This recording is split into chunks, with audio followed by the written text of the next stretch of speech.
Good morning, Dr. Tolulope. We welcome you in Jesus' name. Good morning, ma. Thank you very much. Yes, Good ma. morning. Good morning, ma. So do you want me to start my presentation? Yes, go ahead, ma. Thanks for coming. Okay, I have some slides, so I'm going to share it. Thank you. Okay, ma. Oh, yes, ma. Yes. Good morning, everyone, and we bless the name of the Lord for this morning. We thank God for what He's doing. We thank God for the empowerment program and what we're about to share this morning. We thank you for joining us to listen, and I'll be presenting on spiritual wellness. Before I start my presentation, I want to say a big thank you to Pastor Ruth Adewoye. Thank you for what you are doing. Thank you so much for the Destiny Empowerment Program. We appreciate all that you do. Thank you for giving us the opportunity, because the Bible makes us to understand that my people perish because of the lack of knowledge. And just because we are adding to our knowledge, our destiny is being empowered. My name is Tolulope, and I'm the founder and executive director of Restoration for All. Restoration for All is a non-profit that is able to do activities and programs that will nurture and empower individuals, organizations, communities to renew, discover, and restore their culture of well-being. I'm a mental health practitioner, I'm an African storyteller, and also an advocate for cultural healing through mind, body, and spiritual practices.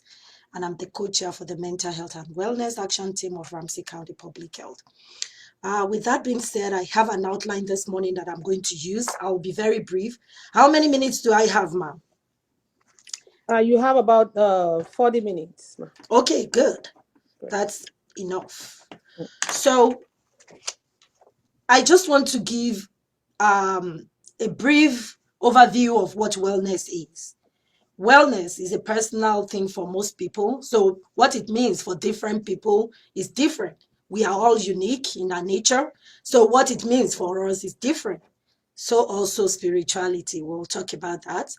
I will talk about the 8 dimensions of wellness, because we cannot talk about spiritual wellness without mentioning the other dimensions of wellness, because spiritual wellness is one of the 8 dimensions of wellness.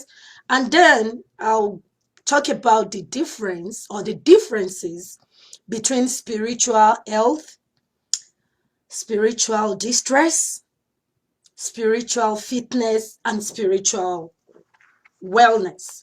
And then I'll just share some tips for improving on our wellness, on our spiritual wellness. Let me call it that. So what is wellness? Wellness, I briefly gave that definition. There are so many ways of defining wellness, but the one I have chosen to go with is that it is about maintaining balance in all aspects of life: social, interpersonal, emotional, physical, financial, vocational, intellectual. Physical, I've mentioned that. Intellectual, environmentally too is part of it. So when I was putting this together, I decided to go by the definition that WHO gave. Wellness is the act of practicing healthy habits on a daily basis to attain better physical and mental health outcomes, so that instead of us just surviving, we want to thrive. To understand the significance of wellness, it's good to look at the definition of health. And what is the definition of health according to WHO? It is defined as being in a state of complete physical, mental, and social well-being, not merely the absence of disease or infirmity. I know Dr. Oni is on this call. Thank you for giving me the opportunity to be part of this program this morning. I know you will say it, that people will tell you, I'm not sick, but I'm not well. So that means it is not the absence of disease or infirmity that makes you well. So well-being, it has to be a balance between all these aspects that we have mentioned.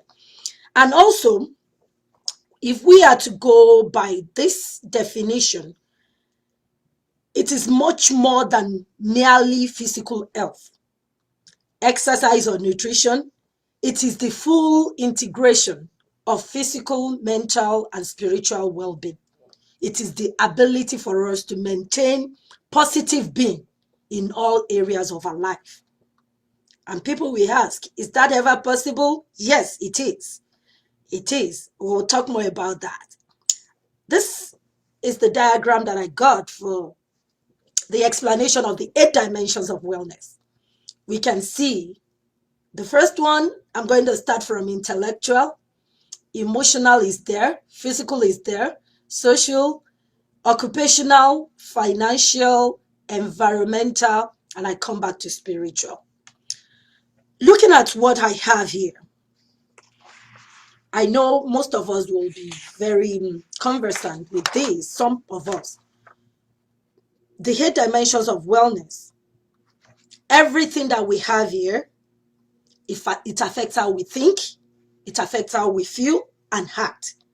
And all these 8 dimensions of wellness, I want to say, determines how we handle stress, how we relate to others, how we make healthy choices. We'll talk more about that as we go. So, what is spiritual health? I talked about a balance. If there is a lack of balance between the mind, body, and the soul, that means our spiritual health is suffering. So, spiritual health refers to possessing meaning and purpose in life, having a clear set of beliefs, and living in accordance with our morals, values, and ethics. What do I mean by that? You know, spiritual health actually represents a balance that we talked about earlier in the first one when we were talking about maintaining balance, when we talk about wellness. So, our spiritual health matures with increasing awareness of meaning, purpose, and life value. Essentially, I want to say that an understanding of this and having a clear definition of what is important to us in life and what is wrong and right, and living according to this understanding is what spiritual health is.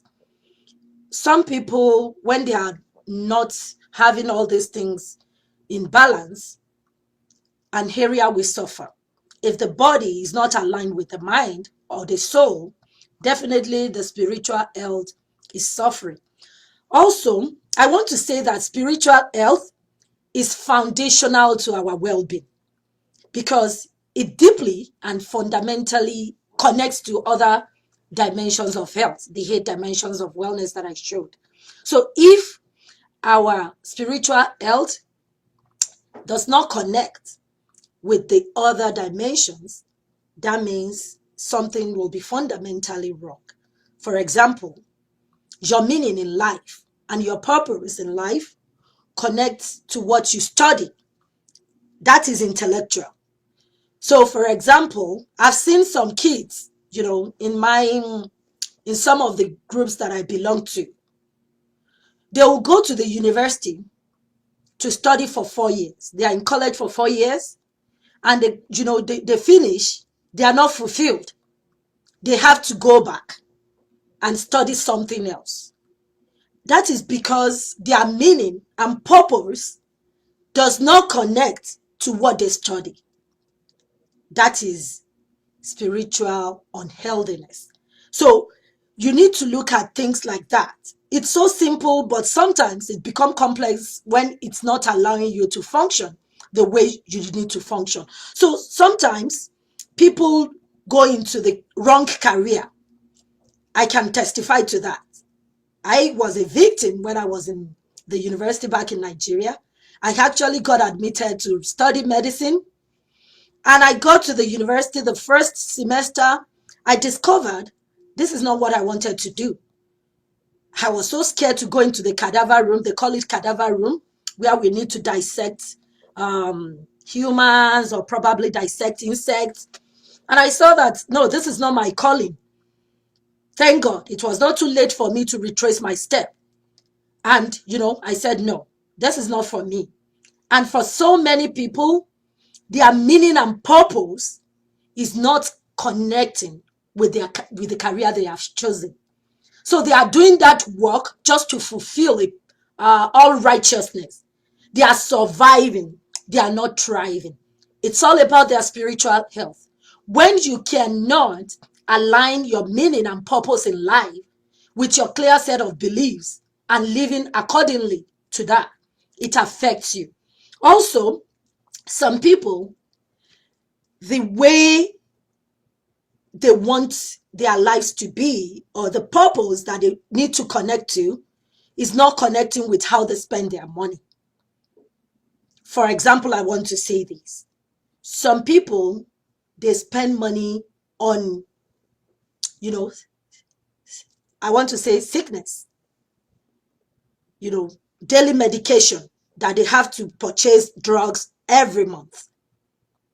Spiritual health. When you say, this is my purpose in life, this is my meaning, I don't want to spend money on sickness. I don't want to spend money on anything that does not align with the word of God. I pay my tithes, and it is the promise that I will not spend on sickness. So definitely your life meaning and purpose is not connecting with what you are professing as your clear set of beliefs. So that, I know some people will think, okay, then if I'm sick, are you saying I shouldn't be on medication? It is a personal choice. It has a lot to do with your spirituality. I can tell you about 10 examples. My son had cancer when he was 9 years old. And, it was a big blow for me. I'll still talk about it more when I get to spiritual distress. But I want to tell you, my purpose in life is that I will not bury any of my children. And my dad, a pastor, told me that the Lord made a covenant with him years ago, even before my son was born, that he will not have any cause to bury any of his children or grandchildren. And I keyed into that. That really helped.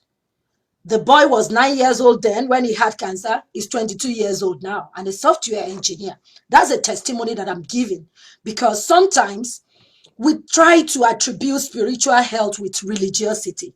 No. Religion and spirituality, they are two different things.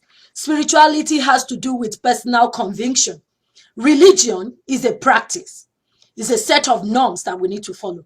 But when it comes to spirituality, it has a lot to do with your spiritual health. You possess meaning and purpose in life. I told God, I said, no, I'm not going to bury any of my children. And I'm keen into what my dad told me, that he's not going to bury any of his grandchildren or children. And that really worked for me. I came out of it, and my son came out of it. So when we talk about spiritual health, we also need to think about the people we spend time with. Some people are spending time with people that cannot make them progress. They see things that will benefit you. They see opportunities. They hide it away from you. Are these people you need to spend time together with? This is the social aspect of this 8 dimensions of wellness. If you are not aligning all these things, your spiritual health will suffer. So just think about what happens to your emotional and mental well-being when you don't feel like you have meaning and purpose in life, or when you are riddled with guilt, and shame because your actions don't align with your morals and values. I see some people that you go to church together or you belong to the same religious group, they will ask you, is it the same God as you are calling that we are calling? It's because their spiritual health is not aligning with the other 8 dimensions of wellness. I once told someone, sometimes when you give a testimony, some people will say, no, you are using something else. It's because they have not experienced the power of God at the level at which you are experiencing it because of your spiritual wellness. God does not have a criteria for people he gives miracles to, for people that we experience him. It has to do a lot with your spiritual wellness. It has a lot to do with how you process meaning and purpose in life and your clear set of beliefs. I have personal convictions a lot that since I'm a believer, I know what Christ has said concerning me. And I know for sure that he's not a man that he should lie. So definitely the ability of people to connect with this and the purpose in their life, I think, is key for people to have healthy spirituality. So what is spiritual distress? Sometimes people are very, very religious. They go to church every day. Good. It's a very good one. I can't do without going to a church too, you know. But sometimes some people are distressed spiritually. And, the unfortunate thing is most people don't know that they are distressed spiritually. And sometimes people in the same group with them, they don't really recognize that the way this person is acting, we need to really go further to know more about what is going on with the person, to know if the person is spiritually distressed. So what do I mean by spiritual distress? It has to do with impaired ability to experience and integrate meaning and purpose in life through connectedness with self, others, art, music, literature, nature, and all power greater than oneself. And I want to say that spiritual distress is an outcome of spiritual struggle, which I define as having high spiritual needs and low spiritual resources with which you can meet those needs. Once there is an unmet spiritual need, people will suffer spiritual distress. And when we talk about spiritual resources, I know the church is, full of in-kind, financial, and a lot of other resources to help people meet the unmet needs of low spirituality or spiritual wellness. Also, it occurs to people when a person is unable to find sources of meaning, hope, love, peace, comfort, strength, or connection in life. Coming to church every Sunday, we need to come in there and be rejuvenated. We need to be transformed. We need to be restored. We need to, get recovery from whatever we listen to. And I'm glad that MFM as a church is thinking about a kind of program like this to really help people by empowering their destiny. Because when we listen to preaching, sometimes some people do not possess what it takes to translate it into action. They don't know what they need to do to really make those things they have talked about come to pass in their lives. Fear will debar them from going ahead to try some of the things they've had. I can tell you that there is nowhere I cannot go and look for opportunities, because by the special grace of God and the work that the Holy Spirit is able to do in us and through us, you can compete for anything and get it because you have prayed. So definitely you need to know that if I go in there, something higher than me is following me. It's not my qualification that is taking me there. It's not what I'm able to do, but what Christ is able to do in me. So some people are distressed when they don't have the right connection, when they don't have what it takes to really put what they are hearing every day into action. Some people, they do their tithing. They are very faithful with tithing, and still, they still need to spend on sickness. Why is that so? It's because there is spiritual distress. They don't have the resources that they need to meet those needs. So spiritual distress can show itself in many ways. It is not unusual to experience spiritual concern or distress when facing challenging life circumstances. And the three common causes of spiritual distress, I can talk about spiritual or existential concerns, grief and loss, and isolation. Talking about existential concerns, these concerns involve questions of meaning. You are asking yourself, why is this happening to me? What is my purpose? What is the meaning of my suffering? Why am I in this? These questions are common when we are going through tough times or life transitions. We ask these questions, and sometimes the inability to get answers to them makes you fall out of balance. It's all about spiritual distress. When we face life-threatening illness, individuals can experience great distress psychologically, spiritually, and indicators of all these things is that people will say, this is a hopeless case, this is meaningless, and they feel guilty. I've had people say, but I serve you, God. Why is this happening to me? It's common as human to say that or experience that. But I want to say that spiritual distress needs a lot of resources, spiritual resources, to really take care of it. So what do we do in a situation like that? I will still come to that when I get to that. I'll talk more about this.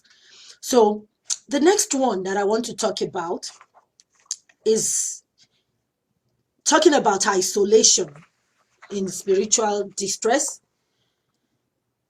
You might be in the midst of people and still feel lonely. The right thing to do is to talk to people about it. I'm in the midst of people are, around me, but I still feel isolated. And, a person may experience isolation when they are separated from their community. Not physically sometimes, maybe in their mind. They have been a part of this community for a while, but still, they are still finding it difficult to integrate, to find their place. So we know a lot of people migrated here. The elderly who move from their home into, assisted living or group home or things like that. Frequently, they will experience feelings of isolation. What do we do as a church to help? Do we really think about their special needs? People with disability. Do we make our spiritual resources available to them by making our church a universal design, by having a universal design for people to really get what they need from that congregation? So spiritual distress may come from not being able to participate in spiritual or religious activities that have been important to us. Sometimes you are able to sing, but just because you feel people will judge you, just because you feel people will talk about what you are not doing well and not talk about what you are doing right. Some people feel that spiritual distress because they know they can if given the chance, but just because they are not given the chance, or when they give them the chance, they still talk about what they are doing as not being right. They feel that spiritual distress. So what is spiritual fitness? I talk about spiritual fitness as the overall health of our spirituality. I want to say this. Spirituality, again, is a personal thing. It is our personal connection with what we believe is greater than us, with what we believe that, is able to carry us through whenever we have our spiritual distress. It is a way of living according to what motivates us and engages us in life. Also, I want to say, by the time I get to spiritual wellness, if we embrace spiritual wellness practices in our lives, it will build our spiritual fitness.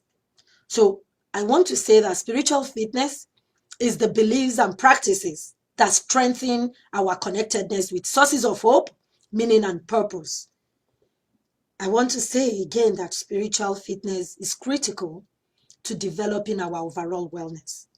Spirituality, I say once again, is very personal. This table I have here, please, I have questions there. You can answer it on your own. If you are on this the Zoom, you can put it in the chat. But this is to look at spiritual fitness. Some of the things that we believe that is spiritual fitness, we can look at it from here. When you are always pessimistic about the future, you think, okay, how will I cope? How will I get my papers? How will I do this? You are spiritually drained. A spiritually fit person will be optimistic about the future because the Bible makes us to understand that our future, God has it. So if we are the ones actually designing or planning for our future, as humans, we will fail. We can't even plan the future of our dog. Talk less of planning human's life or the future of an human. Let me put it that way. We are so short-sighted. We are so limited in our makeup to be able to decide what will happen in the future of a person. So a spiritually fit person will be optimistic. A spiritually drained person will engage in immoral behavior and decisions because they will think nobody sees me. They hide behind a finger to commit immoral acts. But a spiritually fit person will say, I know you are not looking at me, but I know there is something higher than me that can see what I do. There is something that I cannot hide from. A spiritually fit person will engage in sound and moral behavior and decisions, even when people are not there to check or, really check you or check your acts, or they even see you doing those acts. A spiritually drained person will be envious of others and hold grudges. They cannot let go. They cannot forgive easily. They cannot stand others making it. Is a spiritually drained person that will do that. But a spiritually fit person is compassionate and forgiving of self and others. Also, a spiritually drained person will have little respect for others and abandon their core values and beliefs. I'll give an example about that. I know my time is fast spent, but I'll quickly go over that. Sometimes because you have an exalted position in a place, because we are no more in Nigeria, we are here now in the US, people that you will greet respectfully on a normal day, just because you are here, you tend to disrespect them. It's as simple as that. It's as simple as that. Little respect for others. Just because you know you are older than the pastor, you want to disrespect them. Just because you know that this is not right. Just because we have freedom of speech in the US, you want to challenge everything that is done. It's a sign that someone is spiritually drained. But someone that we have great respect for others, even if they don't hold an exalted position, and committed to their core values and beliefs, that is a spiritually fit person. Spiritually drained person will lead from their mind alone. I don't just like to see the sister's face. And just because of that, you go ahead and lie against the sister. But a spiritually fit person will lead from their mind, heart, and soul. They give all what it takes to whatever they do. And lastly, a spiritually drained person will feel that their life is without purpose and nothing has meaning. Not even their family or friends. But a spiritually fit person will be motivated and engaged in life and its meaning and enjoy being with family and friends. Having said this, I want to charge you. Where do you see yourself with spiritual fitness? It's perfectly fine if you are spiritually fit in some ways and spiritually drained in others. Awareness is always the first step to making a difference for yourself and your life. So once you know areas where you are still lacking, areas where you are spiritually drained, be honest with yourself. Try as much as possible to work on it. Awareness is always the first step to making a difference in yourself and your life. So, spiritual wellness, what is it?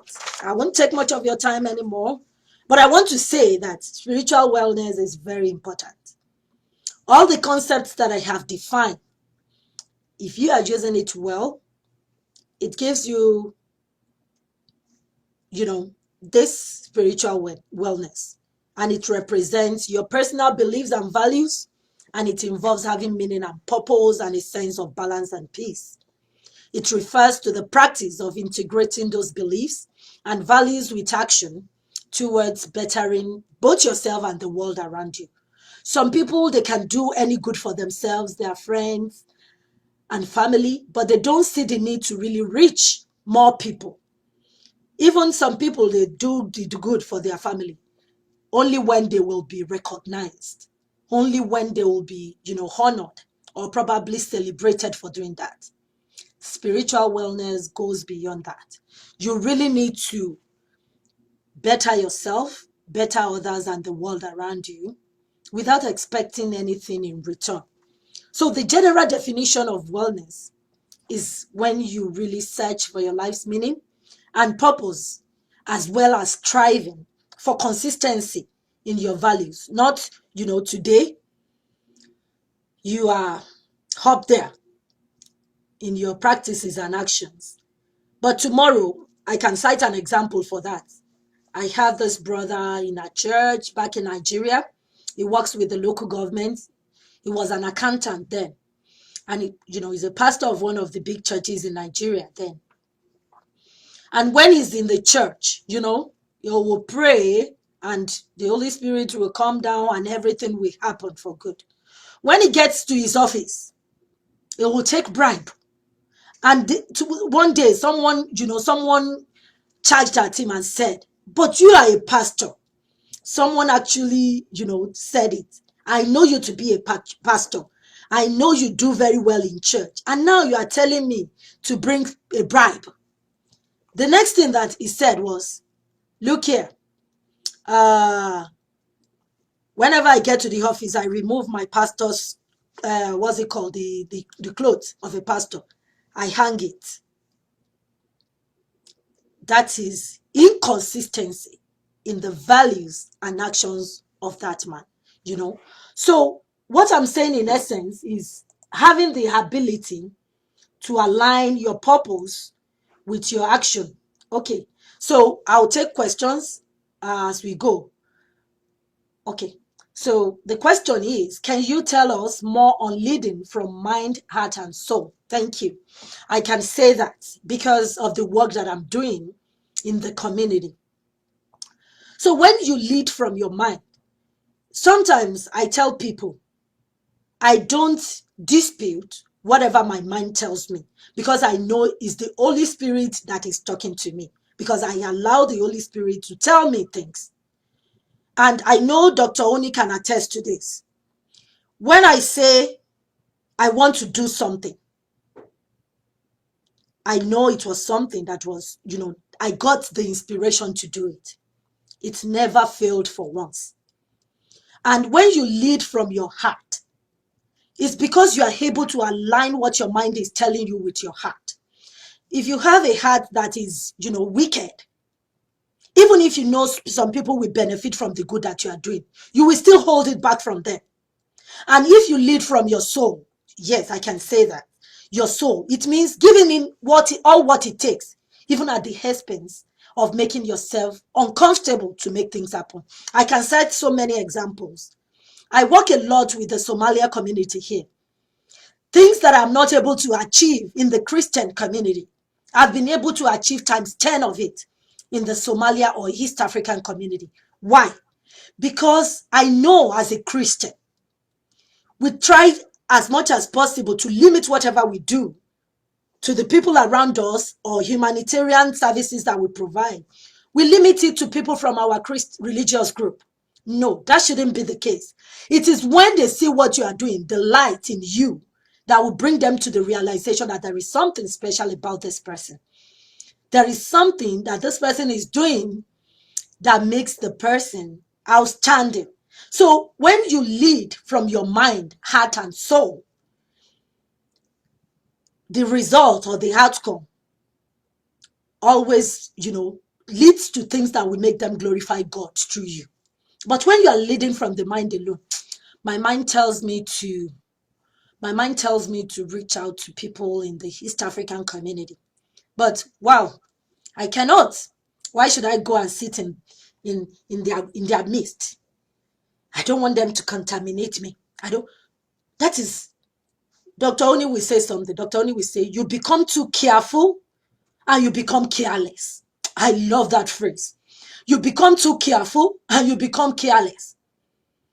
Someone that has the spiritual wellness to do good in the world will not only think of themselves, they lead from their mind, their heart, and also their soul. I think that answers the question. If you still want more clarifications on that, please put it in the chat and I'll go towards that so that I will finish all my slides.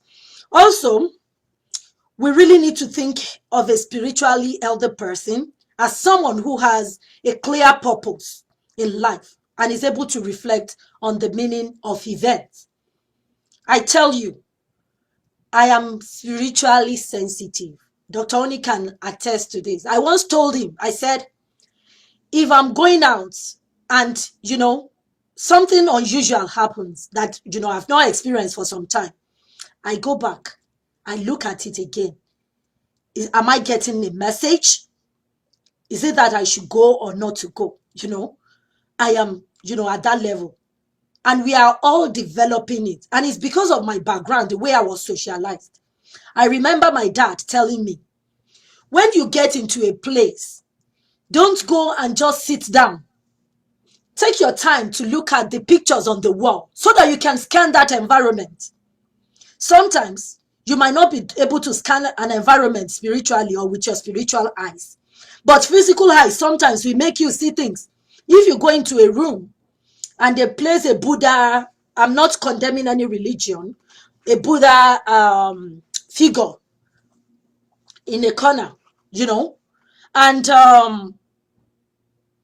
it's not, you don't believe in that. It's against your religious tenets, Definitely, as someone that is spiritually sensitive, you need to take a look around and scan the environment before you sit.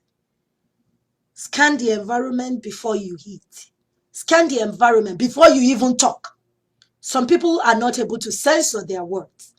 And I know the Bible has a lot to say about that. So that's part of being spiritually healthy. Sometimes a spiritually healthy person will have defined ideas of right and wrong. Even if everybody is doing it, does not mean it is right. The ability to really have clearly defined ideas of what is right or wrong and able to connect it accordingly and act on it, I think is key. So why is spiritual wellness important? One, spiritual wellness is important because it will strengthen our relationship with others around us. And what do I mean by that? We might be going to the same church. We might be having the same, going to the same place of work, and we might be having a surface relationship, a relationship that is not deep, a relationship that is not based on love. And love is the greatest. you know. So high service. Some people are very good at that. They show surface love. They love you, but not to the extent of giving you opportunities that can really lift you. Not to the extent of telling you about things that can make you financially independent or financially buoyant or self-sufficient. Also, spiritual wellness is important because it helps us to breathe positivity into the spaces we occupy. As a Christian, you know, wherever we find ourselves, even if the place is not, you know, thriving before, we need to get there and make the place thrive. A business that we come into, we should see changes. Also, we should be able to impact our life in a way that supports our life purpose and values. We should be mindful and at peace as we connect with others.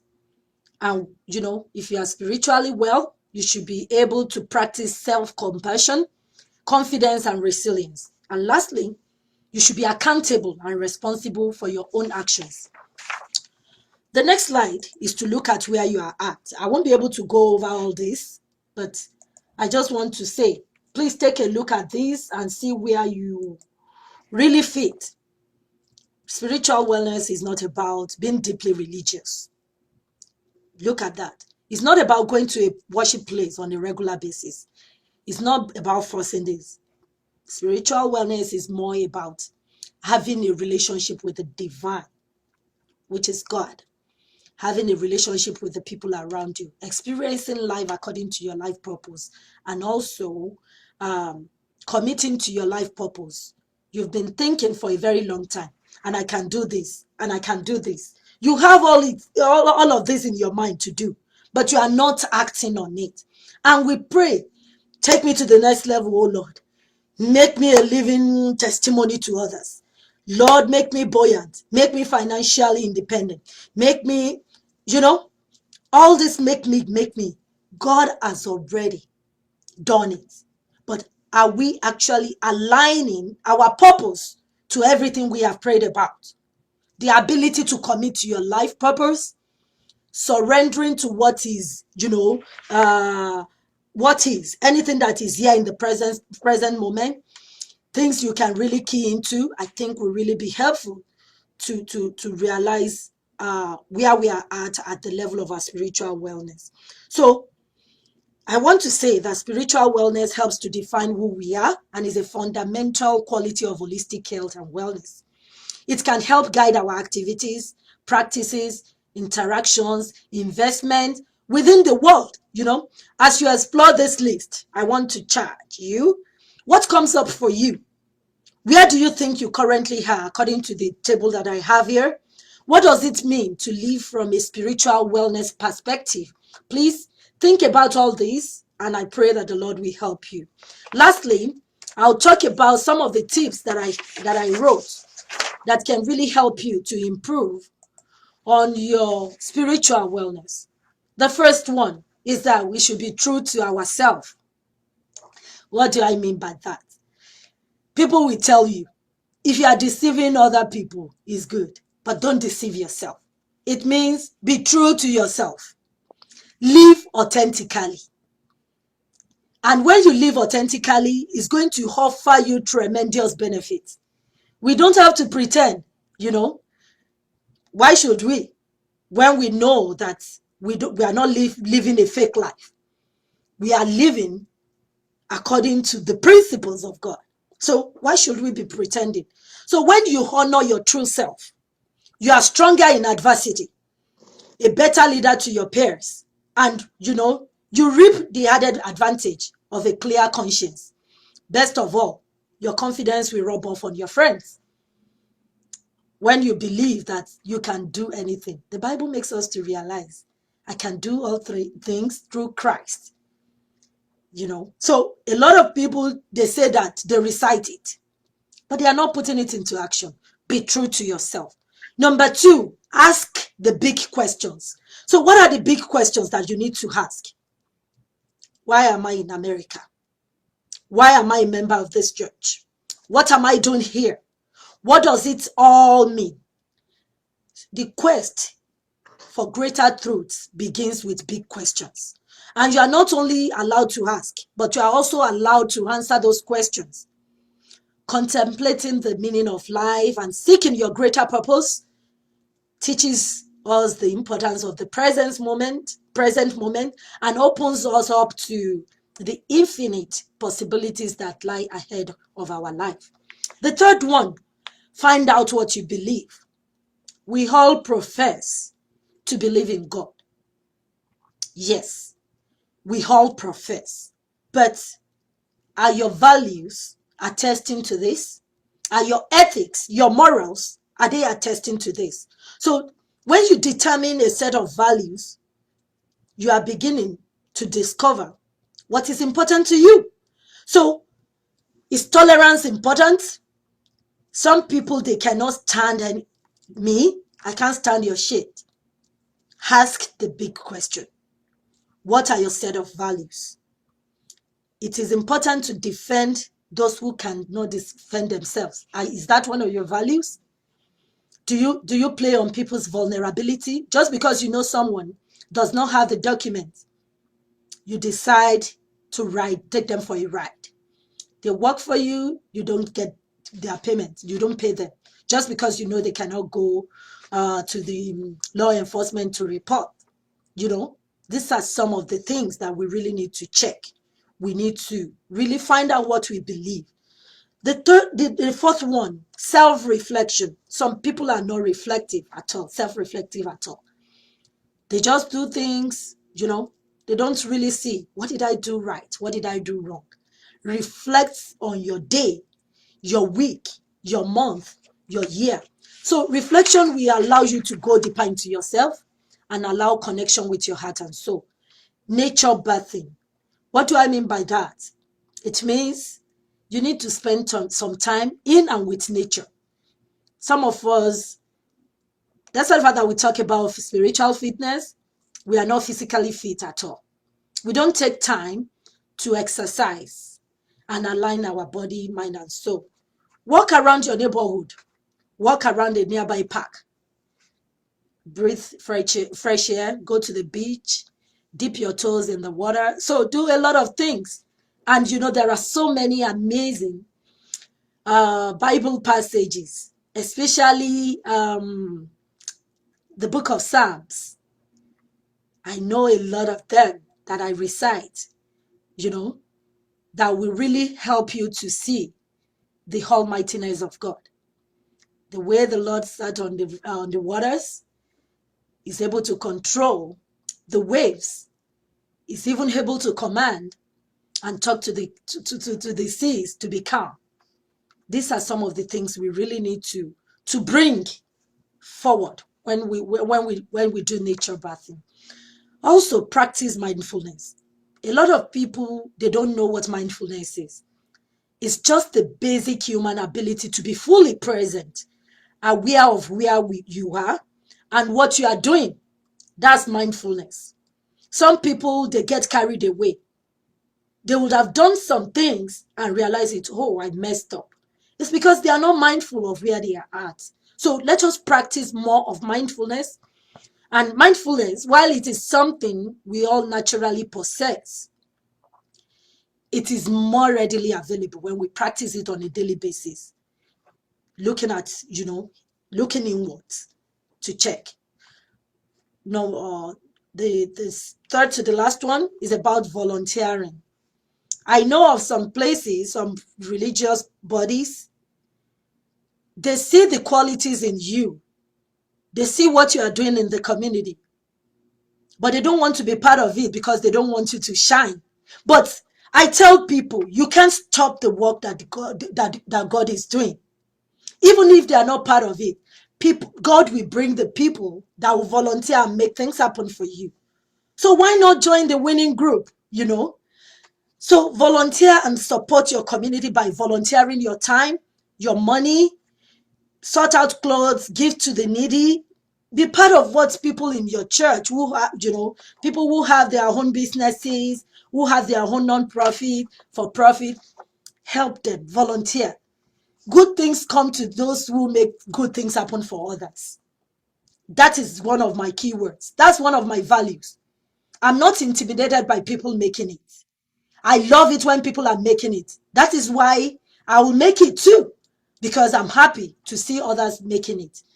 Yorùbá sọ pé àjọjẹ ọdún léèyàn kan ò yó. You know, when we eat together, it's not fun if you are the only one that is satisfied. Everybody, you know, you need to help to make their dreams come true. And second to the last, find out what you believe. I think I mentioned that already. Find out what you believe. That means that is very important, because I repeated it twice. I'm not looking at it ordinarily. It's divine. It's a message, because it's an emphasis that I'm laying on that. Find out what you believe. We all profess to believe in God, but deep in your mind, deep in your heart, are you acting true to type?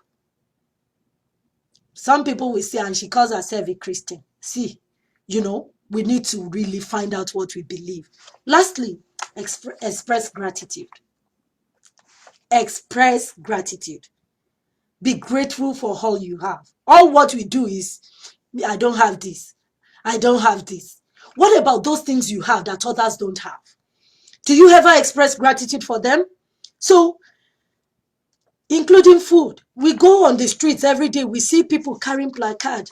God sees my mind. I'm not making fun of them. I'm just using that to glorify God. They are homeless. They carry all these things and are asking for money. But that's not your situation. Why can't you be grateful for that? You have a shelter over your head. You have food that you even waste. You throw it away. You know, why can't we be grateful? Why can't we support a system that is working? In the church, some people are after making everything, you know, pulling down, pulling down. Why can't you be grateful for being in that congregation where they give you an opportunity to come and listen to an empowering program that will help your destiny? Be grateful for wherever you find yourself. And I will close on this note. Research has shown that expressing gratitude supports spiritual wellness. If you don't have that spirit, if you don't have that quality of expressing gratitude, you won't be able to do well on the 8 dimensions of wellness. Socially, with your career, you know, physically, you won't be doing well. So gratitude supports spiritual wellness. You may express gratitude verbally to yourself or others. You may simply feel a sense of gratitude and wish it for yourself. So on that note, I just have a very short clip. I don't know if my time is up. I just want you to watch this, because what I do, I combine my spirituality with my qualifications. What is my qualification? A mental health practitioner, someone that studied population in a way to understand the dynamics that will bring people to migrate from Nigeria to here, and look at the consequences and the, you know, challenges. That's what I studied. That's what I got my qualifications on. A public health expert who knows diseases we need to prevent. We need to promote health. But my spirituality tells me some things. What is it?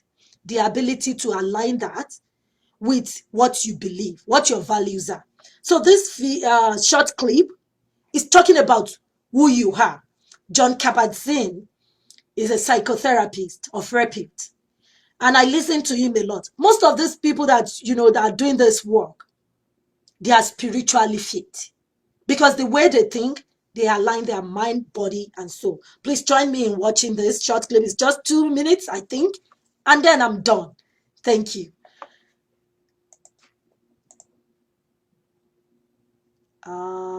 Share sound, okay? Can you hear the sound?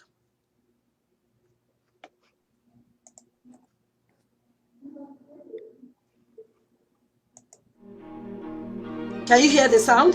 Yes.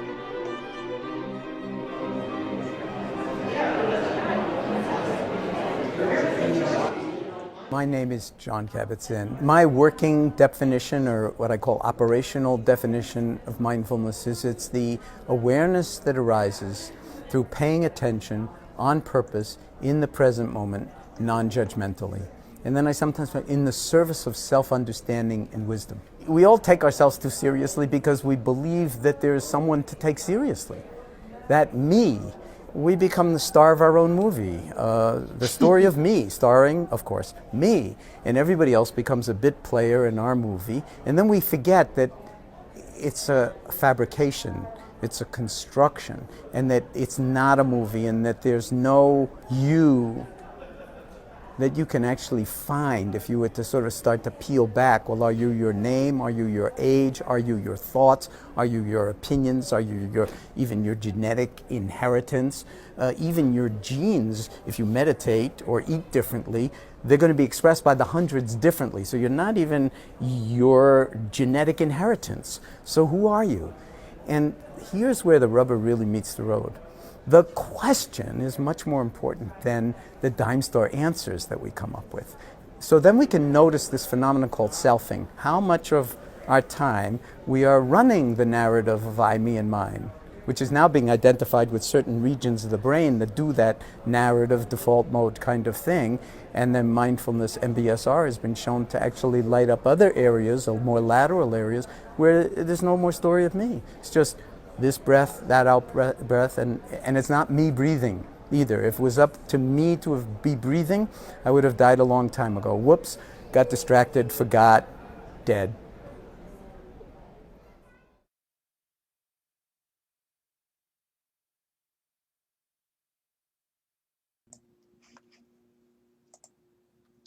On that note, I want to end my presentation by saying, even as a church of God, we need to do more of talking circles, which is all about healing circles. Some people, they pray, but they don't get results. Why? Because they are not talking to the right people that can help advise on some of the things that they need to reflect on. For example, you are praying, God heal me, God heal me. And you are not looking at some of the values. You still do some things. Sometimes they are little things, but can hinder you from getting answers. I pray that the Lord will help us. Thank you so much, Ma. Thank you, Dr. Oni, and thank you to the Church of God for giving me this opportunity to give this presentation. If there are questions, please feel free to ask. Thank you so much for listening. Thank you so much, Dr. Tolulope. We appreciate your time. The Lord bless you mightily in Jesus' name. God bless you, Ma.